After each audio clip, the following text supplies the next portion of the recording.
Streaming. Live. Go. Start. We're live, boys.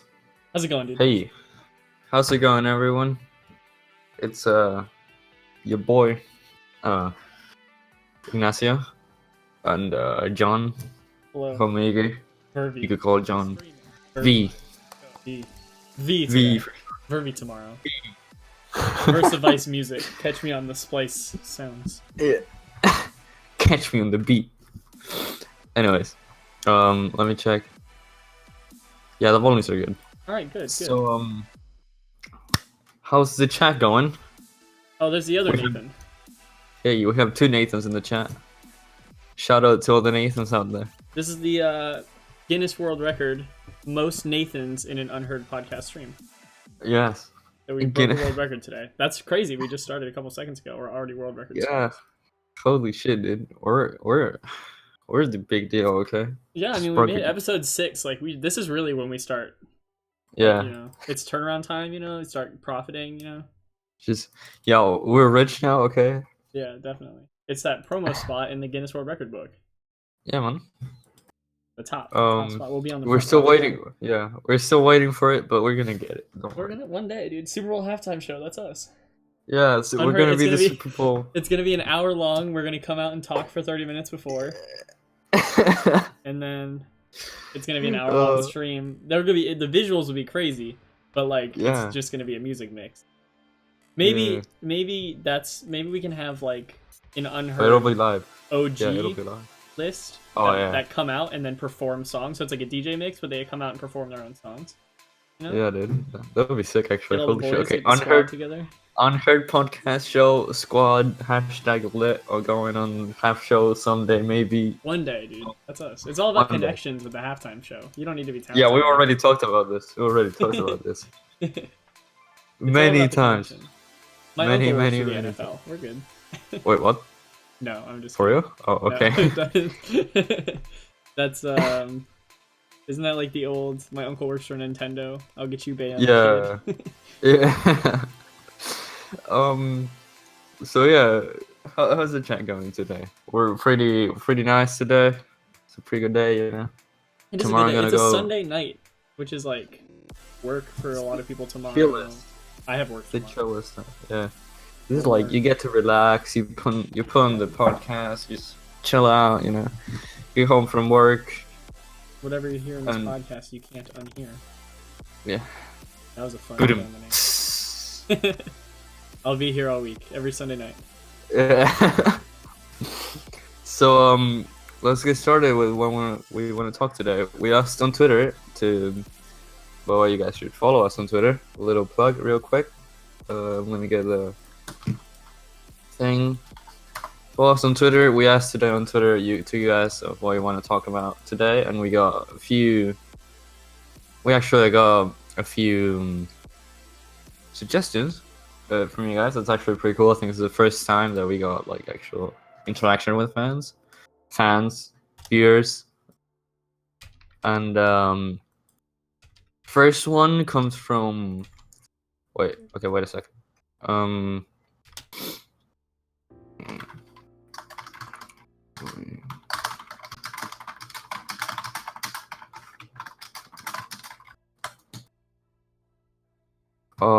Anyways, first one comes from Jack. He asked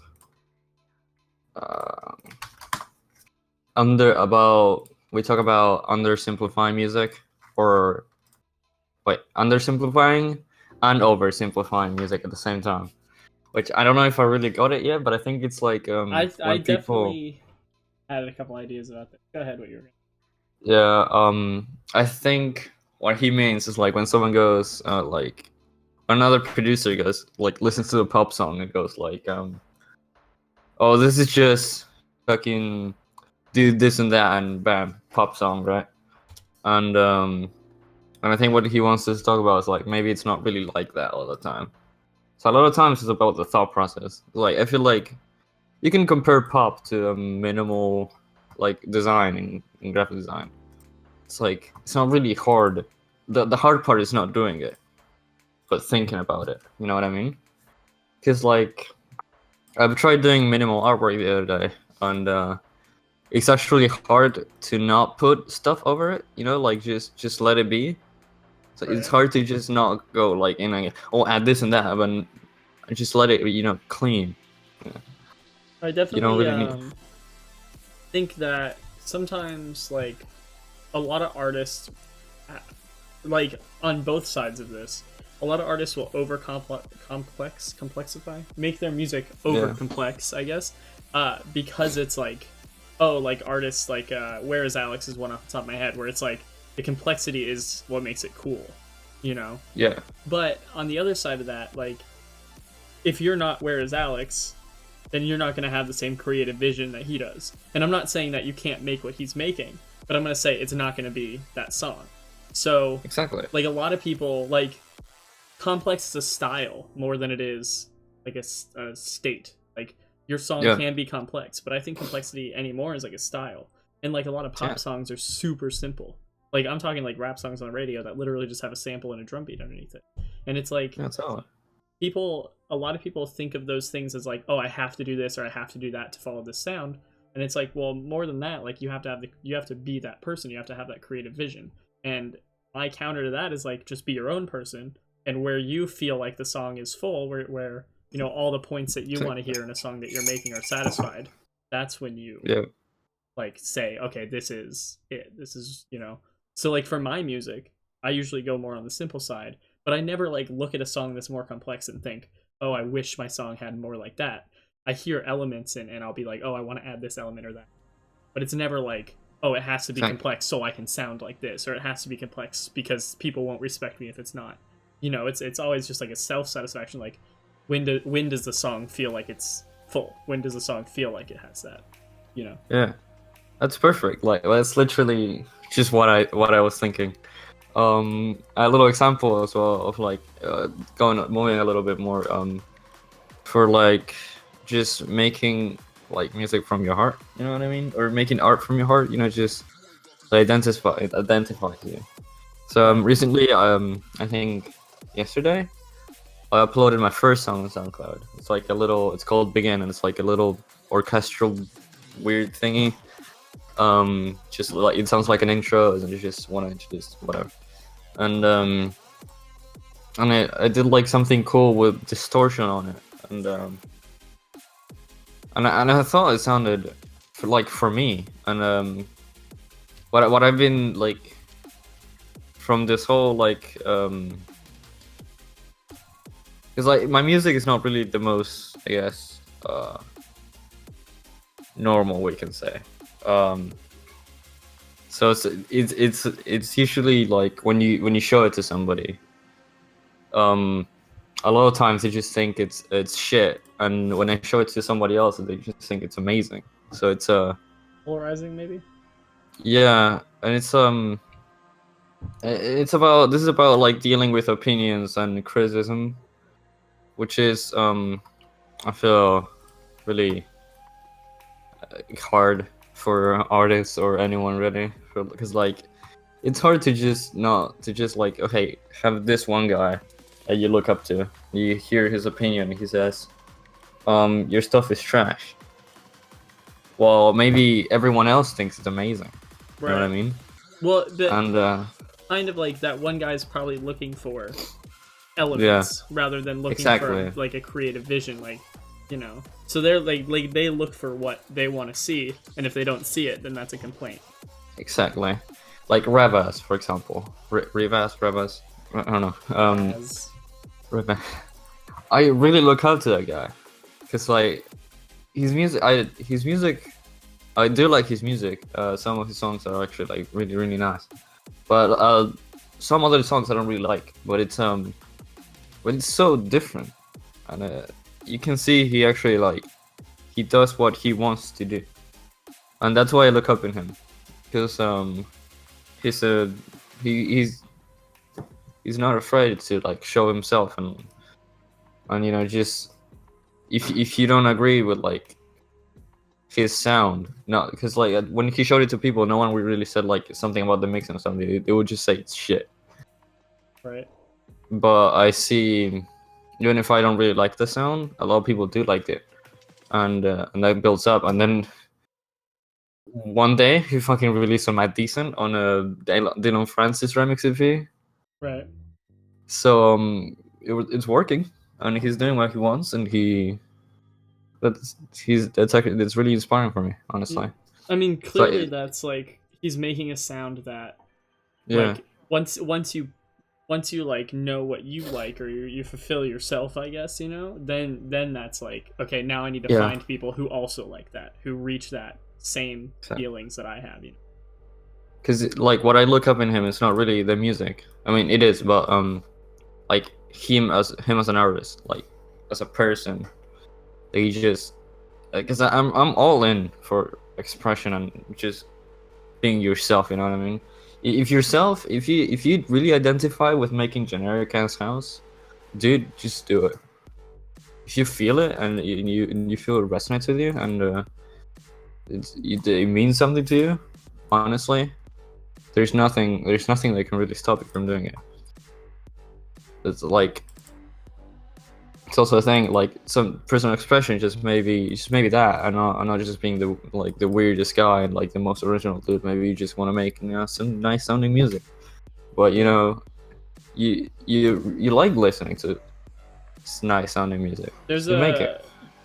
Yeah, there's definitely like I think people, I mean, this is gonna sound a little weird, I guess, but I think people who like or who enjoy creating stuff that's more marketable I kind of got lucky, honestly, because I mean, like, I love house music, I love trap music, like I like all that stuff, but like to me, like a lot of the interesting parts of it come from little things, little production techniques, little sounds here and there, and like a lot of that doesn't really have a place in what we would call the marketable scene, what you're gonna see headlining festivals, and it's like I don't feel like I'm left out. Like, I know there's a market for my music eventually, somewhere. You know what I'm saying? Yeah. But I feel like I'm like, oh, like that's maybe a little unfair or something. That I mean, I'm not the most marketable. You know? Yeah, it is unfair. I mean, again, this is like the barrier between making a career in music and making music. It's like or like selling your music and making music and like philosophies, you know, because there's not really one way of looking at anything art. There's really no way of like just looking at like, okay, this is the best way to look at it. No, there's literally no way, because this it's actually like my opinions. But if you catch me in a bad day, I'll probably say like, oh, this is fucking shit. Why do you make generic ass house? Did you fucking like that? You know, well, not so aggressive, but you know, like but so I don't know.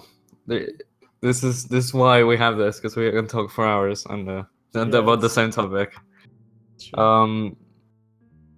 So yeah, I think in terms of like dealing with opinions and criticism, I feel if you make music that resonates with you, I mean, it is also lucky because like I remember I was talking to Suburban the other day. I think I've hit you in the podcast, and he makes like hip hop, like original sort of hip hop, weird stuff.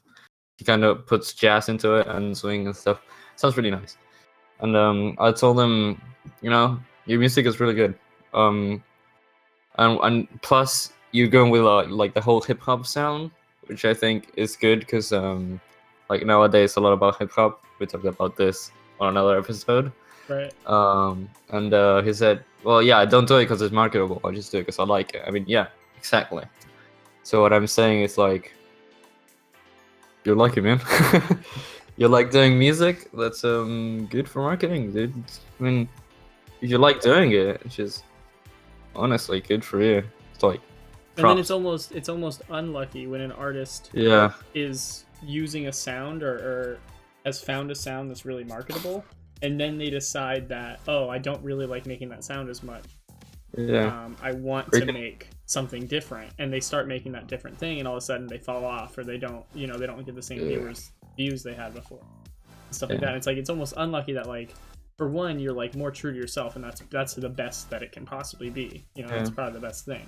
But on the other hand, now you're losing that aspect of, oh, like, you did have a marketable sound. Oh, you did have a career going up. You know what I'm saying? Yeah. I mean, you can have you watched La La Land? I have not Movie? seen it yet. You have to see it. Everyone in the chat has to see that movie. It's amazing. It talks about like everything we'll probably talk about this podcast ever. So in 1 hour. Well, the pre-show, and it's the whole movie is about how far will you go to accomplish your dreams, or how much are you willing to sacrifice to accomplish your dreams? Because Right. and it's oh man, it's amazing, especially the ending. The ending just brought a tear to my eye, seriously. But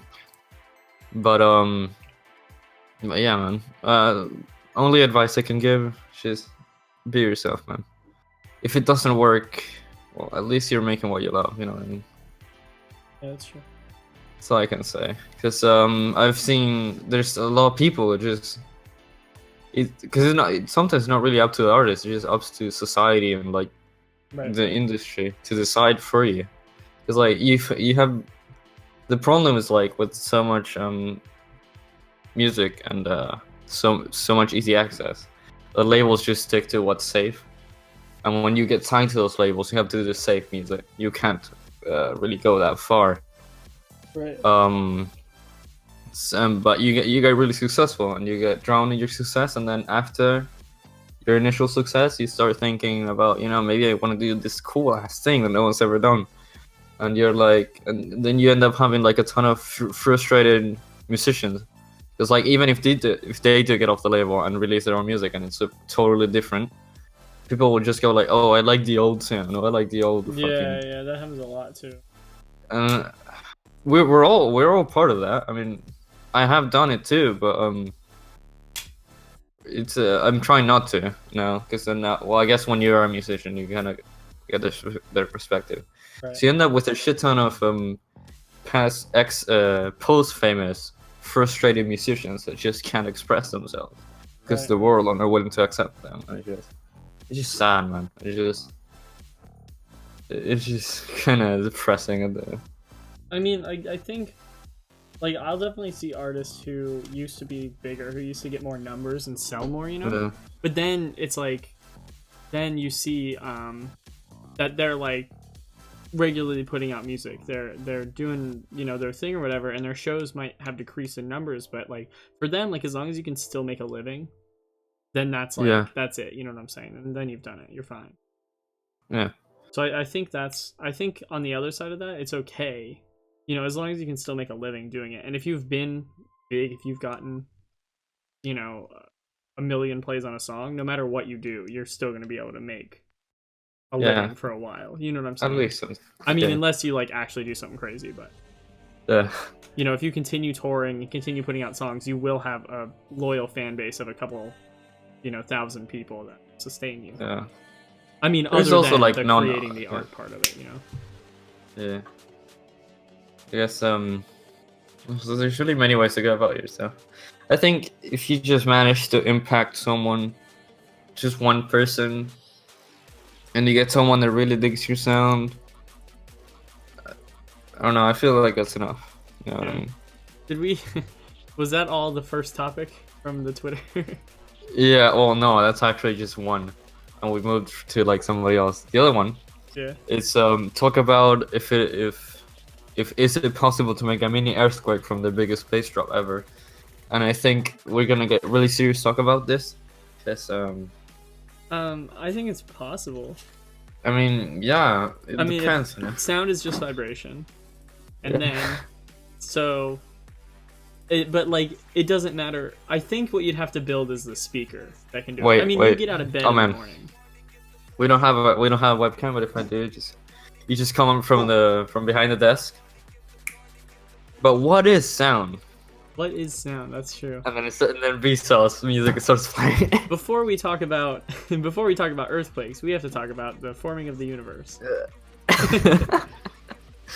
So vibrations come all the way. It's just from fucking everywhere, man. My honest feelings on this are: you wouldn't create an earthquake with, quote, the biggest bass drop, but if you had a big speaker, you could create an earthquake with any bass drop. I think it relies on the speaker and not the music, the sound. because the song is only limited by. Yeah. Now that would be cool if we could build a giant speaker platform, and then so we make a festival or something, like a music festival, and the entire dance floor is just a sub. So like you're standing on it, and it's like the ground is shaking.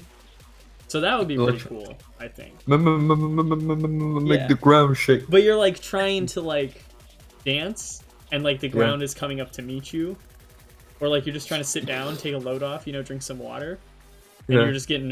It's like, you know, that'd be rough. It'd be rough. It's like those movie theater. Those movie theaters with the seats that shake with the movie. And just fucking all the towers and shit on the festival start falling down. Right. We must really have this episode unlocked because chat is not going anywhere right now. We must be saying what everyone is thinking. Yeah. Today's the good episode, man. Another one from Twitter. Talk about these nuts. Bad meme. Yeah. Not 2015 anymore. Ouch. Let it down. Yeah, true. Well, we should do the Harlem Shake, right? Yeah. Condos terrorista. You know the what the guy saying on that one? I have no idea actually. With the terrorists. Oh shit. So everyone just been dancing to a guy saying with the terrorists and just just having a fucking seizure. But another one that's actually kind of serious.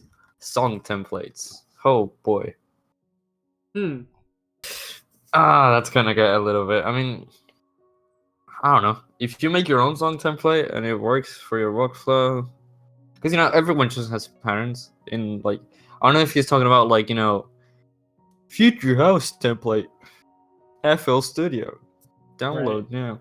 I mean, to me, those like, I've used those before, not as a released song. But like I've downloaded them before, and I think just they're really helpful in the aspect of like if you hear something in one of those template like videos where you're like, that's something I want to know how to do, then you get to like deconstruct it all the way through from the synth to the mixing to what effects are on it and stuff like that. So for me, like it's a tool, but it's not a like it's someone giving you, like, while it looks like a finished product, it's someone giving you a bunch of tools and you still have to build the product unless you're releasing what the template is. Like, if you download a template and you just change some melodies and like some effects, then you're not building anything yourself. But then I don't have respect for you as like an artist anyways.